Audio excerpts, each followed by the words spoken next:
Speaking of money, here on 11 News this morning, we have a team of financial experts to answer your questions about your money. Yeah, and this morning, one of our experts is responding directly to you because it is Money Monday. He's in the studio with Sherry Williams. That's right. This is Rich Rosso, certified financial planner and a vice president at Charles Schwab. He's back this hour to answer some of your questions on the air. Good morning again, Rich. Good morning, Sherry. First question, a person wants to know, to pay off my house note, is it best to save all the money and pay a lump sum or pay extra each month? And then this is from Yvonne on Facebook. She also wants to know, who places PMI on your mortgage, that's private mortgage insurance, right, and how can I remove it, she wants to know. Good questions. And I would go ahead and pay every month. I wouldn't wait to set off a lump sum, because anything that you want to put into the mortgage right now, into the principal, is going to mean you're paying less interest. And you're going to accelerate the pay down. So what you want to be careful of is when you send that money in, make sure you really indicate how much more principal. It's for the principal. Right, it's for the principal. Otherwise, they may not apply.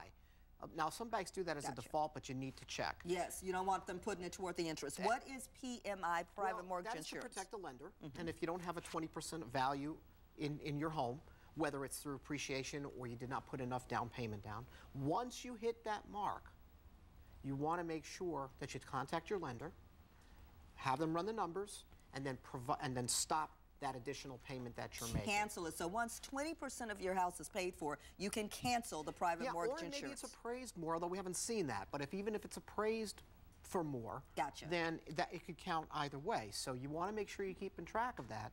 And then when you hit the number, call your lender, and they will take care of it. Next question. If you know you cannot pay your mortgage, what should you do? Well, and this is a real tough one. You have to look at your budget, see where you are. If you feel that you can't, it's best to probably work with the lender. Most likely they don't want another home on their hands.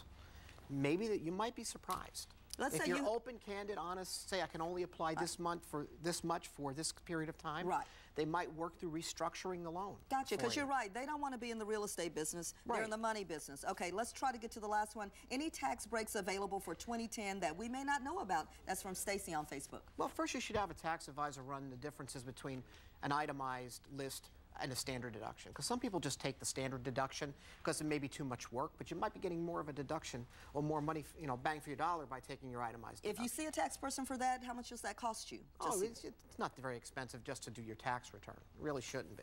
Okay. And you want to also make sure that you're taking any expenses if you're on a work-related job search. Anything, job-related. Yeah, anything job-related. Keep your receipts. Got it. Thank you. Rich is going back to our newsroom. He'll be here for a little while longer this morning. So if you have questions, email them to me, swilliams@khou.com. I'm going to pass them on to Rich. He will respond to you directly. Christine and Allison, it's a Money Monday. Love it. All right. Thank you, Sherry.